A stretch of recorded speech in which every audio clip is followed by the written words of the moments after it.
جو اور بیماریاں اس وقت جو ہے وہ سر اٹھا رہی ہیں اس میں ٹائیفائڈ، ملیریا اور ڈینگی جیسی موذے مرض جو ہیں وہ شامل ہیں، اور ڈاکٹرز جو ہے اس پر لوگوں کو گاہے بگاہے جو ہے وہ ہدایات جو ہے وہ دے رہے ہیں اور بتا رہے ہیں کہ احتیاطی تدابیر کس طرح کی جائیں، کیونکہ یہ جو موسم ہے اس میں ہوتا کیا ہے کہ اگر کسی کا گلا خراب ہے، زکام ہے، بخار ہے، تو وہ ملیریا کی کیفیت بھی ہو سکتی ہے، بخار کا بہت زیادہ تیز ہو جانا اور جسم کے کپ کپی تاری ہونا یا کانپنا یا سردی لگنا ٹائیفائڈ کی نشانیاں بھی ہو سکتی ہیں، اور اگر آپ کو جو ہے وہ مچھر کاٹ لے تو آپ کو اگر ڈینگی کی کوئی خدا نہ خاصا شکایت ہو جائے تو وہ مسائل بھی ہیں۔ اب ان تینوں کیفیات کو سمجھنے کے لیے اور ان کے سمٹمز کو سمجھنے کے لیے ضرورت اس عمل کی ہے کہ ہم اپنی عوام کو یہ سمجھا سکیں اور اپنے لوگوں کو یہ بتا سکیں کہ ہر بخار، ہر کھانسی، ہر نزلہ، ہر زکام کرونا وائرس نہیں ہے، یہ کوئی اور بیماری بھی ہو سکتی ہے، اور بر وقت اس کا علاج جو ہے وہ ہر بیماری کا جو ہے وہ ممکن بھی ہے اور کروانا بھی چاہیے۔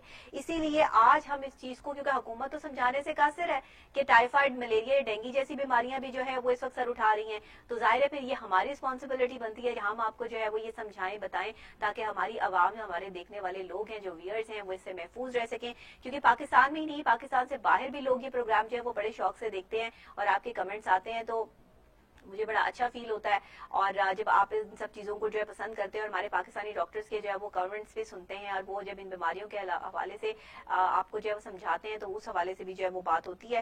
یہ تو وہ والا دور ہے کہ اس دور کے بارے میں اگر یہ کہا جائے کہ اب نہیں کوئی بات خطرے کی، اب سبھی کو سبھی سے خطرہ ہے، تو یہ میرا خیال ہے غلط بات نہیں ہوگی کہ اب نہیں کوئی بات خطرے کی، اب ساری باتیں خطرے کی ختم ہو گئی، کیونکہ اب تو سبھی کو سبھی سے خطرہ ہے، تو اس وجہ سے کیا ہے اب جو ہم خطرے کو جو یہاں پہ ڈیفینڈ کریں بیٹھ کر۔ تو ڈاکٹر ذیشان ہمارے ساتھ آن کال جو ہے وہ موجود ہیں، اور ان سے پوچھتے ہیں کہ ٹائیفائڈ، ملیریا اور ڈینگی جیسے جو یہ امراض ہیں ان کے حوالے سے لوگوں میں آگاہی دینا کتنا ضروری ہے، اور ان کے سمٹمز کیا کیا ہے اور لوگ اس سے کیسے احتیاطی تدابیر جو ہے وہ اپنا سکتے ہیں۔ السلام علیکم ڈاکٹر صاحب۔ جی السلام علیکم۔ جی ڈاکٹر صاحب کیسے ہیں آپ؟ ٹھیک ٹھاک ہیں؟ جی الحمدللہ۔ ڈاکٹر صاحب بتائیے گا کہ ہم کووڈ 19 کے حوالے سے، کرونا کے حوالے سے تو بہت بات کرتے ہیں، اس کے سمٹمز کے حوالے سے بھی لوگوں میں کافی آگاہی جو ہے وہ ہے، لیکن ابھی ٹائیفائڈ جیسی، ملیریا جیسی اور ڈینگی جیسی یہ بیماریاں جو ہے وہ سامنے آ رہی ہیں، اس حوالے سے ذرا ہمیں گائیڈ کیجیے گا۔ جی بالکل آپ کی بات ٹھیک ہے، آج کل کووڈ 19 نے اوور شیڈو کیا ہوا ہر ایک بیماری کو، کسی کو بھی بخار ہوتا ہے، چاہے وہ ٹائیفائڈ کا بخار ہو یا ڈینگی کا بخار ہو، ملیریا کا بخار ہو، تو سب سے پہلے ان کے ذہن میں بھی اور ڈاکٹر کے ذہن میں بھی یہی بات آتی ہے کہ شاید ان کو کورونا وائرس ہی انفیکٹ کیا ہے، لیکن ہمیں ساتھ ساتھ اب ہمیں ہوش کے ناخن لینے ہوں گے، کیونکہ ہم اب مس ڈائگنوز اب نہیں کریں گے، ہمیں نہیں چاہیے کہ ہم ہر ایک کو کورونا کی لسٹ میں رکھیں، ہمیں پراپر ان کی ہسٹری، ایگزامینیشن، سمپٹمس، سائنس یہ دیکھنے کے بعد فائنل ڈیسیجن کے اوپر ٹائملی پہنچنا ہوگا کہ اگر اس کو ملیریا ہے یا اس کو ٹائیفائڈ ہے تو ہمیں اس کا کور بھی ان کو دینا ہے۔ اور یہاں جہاں تک ملیریا اور جو ڈینگی وائرس، وہ ڈینگی فیور ہے، اس سے بچنے کی بات ہے، اس کے لیے جو مچھر کش ادویات کا اسپرے ہے وہ بھی کیا جا سکتا ہے، اور وہ آپ ڈومیسٹک لیول کے اوپر بھی کر سکتے ہیں، اپنے گھروں میں خود کر سکتے ہیں، اور گلیوں اور بازاروں میں، اور جو ساکن کھڑا پانی ہے اس کے اوپر تو گورنمنٹ نے بھی بندوبست کیا ہوتا، لیکن جس طرح کی کیمپین ہمیں کورونا وائرس سے پہلے ہر سیزن کے سٹارٹ میں نظر آتی تھی اسپرے کی، وہ ہمیں آج کل نظر نہیں آ رہی، کیونکہ گورنمنٹ کی بھی ساری توانائی صرف کورونا کے اوپر ہی مرکوز ہے۔ بالکل یہی ہے کہ حکومت جو ہے وہ عوام کو یہ سمجھانے سے قاصر دکھائی دے رہی ہے کہ بھائی ڈینگی جو اس وقت سر اٹھا رہا ہے، ڈینگی کا جو عروج اس ٹائم چل رہا ہے، بہت ساری جگہوں سے، لاہور کے بہت سے ایسے علاقے ہیں جن کی جو ہے وہ پودوں میں سے اور جو کولرز لگے ہوتے ہیں وہاں سے ڈینگی لاروا جو ہے وہ برآمد ہوا ہے باقاعدہ طور پہ، لیکن اس کے باوجود بھی اسپرے کو جو ہے وہ عمل میں نہیں لایا جا رہا جس طرح سے لانا چاہیے۔ تو اسی لیے ہم نے آج کا یہ ٹاپک رکھا ہے کہ ٹائیفائڈ لوگوں کو بہت زیادہ ہو رہا ہے اس وقت میں، ملیریا بہت زیادہ بچوں میں جو ہے وہ سامنے آ رہا ہے، تو اس سے احتیاطی تدابیر کیا ہیں، بچہ کس طرح جا سکتا ہے، بچوں کو کیسے محفوظ رکھا جا سکتا ہے، اور یہ اندازہ کیسے لگایا جائے کہ یہ بخار ٹائیفائڈ ہے یا ملیریا ہے، اس حوالے سے ذرا ہمیں بتائیے گا۔ جی بالکل، جہاں تک ان سے احتیاطی تدابیر کی بات ہے وہ یہ ہے کہ آپ نے ایوننگ میں ہم اکثر لان میں نکل کے بیٹھ جاتے ہیں جہاں پہ مچھر ہوتے ہیں، مچھر ہمیں کاٹ لیتے ہیں، ٹھیک ہے، اگر ہمیں بیٹھنا بھی ہے یا ایوننگس میں باہر جانا بھی ہے تو ہمیں چاہیے کہ فلی کورڈ ہاف سلیو نہ پہنے، فل سلیو شرٹس پہنے، ٹھیک ہے، اور کورنگ کریں۔ رات کو ہم نے آؤٹ ڈور سونا ہے تو اس کے لیے وہ جو نیٹ استعمال ہوتا ہے وہ یوز کر لیں، اور اس کے علاوہ آپ گھروں میں جو دیکھ لیں کسی بالٹی میں پانی پڑا ہوا ہے, کسی کولر میں پانی پڑا ہوا ہے, تو اس کو آپ ڈرین کر دیں, اس کو صاف کر دیں. اور یہ تو آپ کی ذات تک یہ احتیاطیں ہیں.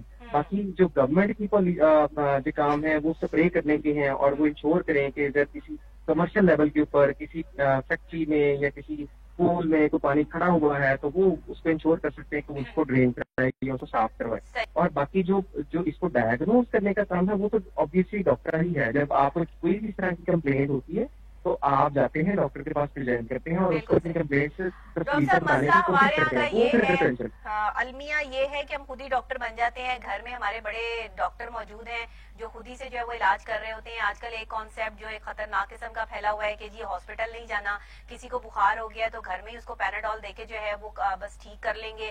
اس طرح کی جو چیزیں ہو رہی ہیں اس پر ذرا ہماری عوام کو تھوڑی سی گائیڈ لائن دیجیے کہ یہ کتنا خطرناک ثابت ہو سکتا ہے. بالکل صحیح بات ہے, خوف اپنی جگہ, لیکن عقل مندی کا مظاہرہ کرنا چاہیے. کسی کو بھی کوئی کمپلین ہوتی ہے تو آج کل تو بہت سی ٹیلی میڈیسن کی ویب سائٹس بنی ہوئی ہیں, اتنے فورمز بنے ہوئے ہیں, بہت سارے ڈاکٹرز ہیں, انہوں نے سوشل میڈیا کے اوپر اپنے کانٹیکٹ نمبرز دیے ہوئے ہیں. آپ وہاں پہ رابطہ کر سکتے ہیں, فون پہ پوچھ سکتے ہیں. اگر ان کو آپ کی علامتوں میں کوئی چیز سیریس نظر آئے گی تو وہ پھر آپ کو خود گائیڈ کریں گے کہ بھائی آپ کا علاج گھر پہ نہیں ہو سکتا, آپ ہمارے پاس آ جائیں. ورنہ جو اس میں 50-60% جو میڈیسن جو بیماریاں ہیں اس طرح کی, ان کو واقعی ٹیلی میڈیسن کے تھرو کیور کیا جا سکتا ہے, وہ کوئی ایشو نہیں ہے. ٹھیک ہے, ٹھیک ہے, بالکل صحیح ہے. ڈاکٹر صاحب بہت شکریہ آپ کا کہ آپ نے جو ہے وہ ہمیں گائیڈ لائن دی اور بتایا کہ ٹائیفائڈ, ملیریا اور ڈینگی سے بچاؤ کی احتیاطی تدابیر کیا ہیں, اور لوگوں کو اپنے گھر پر جو ہے وہ صفائی کا خاص اہتمام کرنا چاہیے. بچوں کو جو ہے وہ ہاف سلیوز کپڑے مت پہنائیں شام کے ٹائم, خاص طور پہ اگر آپ جو ہے وہ باہر سوتے ہیں صحن میں یا ویسے تو فل سلیوز کپڑے پہن کے جو پہنا کے جو بچوں کو سلائیں. اور جو ماسپلز وغیرہ یا جو مچھروں کی جو ادویات ہیں وہ جو ہے وہ بچوں کو ضرور جو ہے وہ لگا کے, لوشنز وغیرہ جو بھی ہے اس سے جو ہے وہ کورڈ رکھیں. اور کوشش یہ کریں کیونکہ ملیریا بچوں میں بہت زیادہ اس ٹائم جو ہے وہ پھیل رہا ہے, ٹائیفائڈ کا جو ہے وہ بخار بہت زیادہ دیکھنے میں جو ہے وہ آ رہا ہے. تو پلیز برائے مہربانی اپنی حفاظت خود کیجیے. حکومت نے تو پتہ نہیں کیا آپ لوگوں کو اویئرنیس دینی ہے نہیں دینی, کیا کرنا ہے کیا نہیں کرنا, لیکن ہماری جو رسپانسبلٹی, ہم اپنی رسپانسبلٹی جو ہے وہ ہر حال میں پوری کرتے رہیں گے. یہ تو ہو گئی جناب باتیں ساری بیماریوں کی اور سوشل ایشوز کی اور پالیٹکس کی اور all over the world national international news کی. اب ذرا کچھ بات ہو جائے جناب سیر سپاٹے کی, آپ کو ذرا سیر بھی کرا لی جائے. تو سیر کے حوالے سے جو ہے وہ ہم آپ کو جو ہے وہ اگر سیر جو ہے وہ کروانا, جب آپ کو پتا ہے کہ جب ہم سیر کی بات کرتے ہیں تو پھر ہم بہت ساری چیزیں جو ہے وہ اس میں جو ہے وہ ڈسکس کرتے ہیں. تو ہماری کوششیں ہوتی ہے. جہلم کی سرزمین پر بہت سے تاریخی مقامات اور کھنڈرات ہیں جن میں جو ہے وہ گائیڈ لائن دے رہی کہ ہمارے پیچھے جو آپ ڈسپلے پہ جو ہے وہ دیکھ ہی رہے ہوں گے کہ آج ہم آپ کو کہاں لے کے جا رہے ہیں. میں آپ کو بتاتی ہوں کہ آج ہم سیر کہاں کرنے جا رہے ہیں. آج ہم قلعہ روہتاس جا رہے ہیں جناب.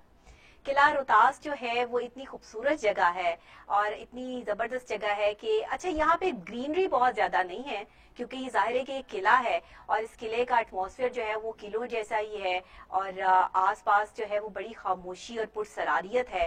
جو لوگ یہاں پر اگر اپنی ویڈیوز ٹک ٹاک یا کچھ اور بنانا چاہتے ہیں یا ریکارڈنگز کرنا چاہتے ہیں ان کے لیے تو یہ جگہ بہت اچھی ہے, یا جن کو جو ہے وہ بڑی مطلب کہ آپ یہ مسٹیریس قسم کی جگہیں دیکھنے کا بڑا شوق ہے, قلعہ روہتاس ان کے لیے بڑی امپورٹنٹ جگہ ہے.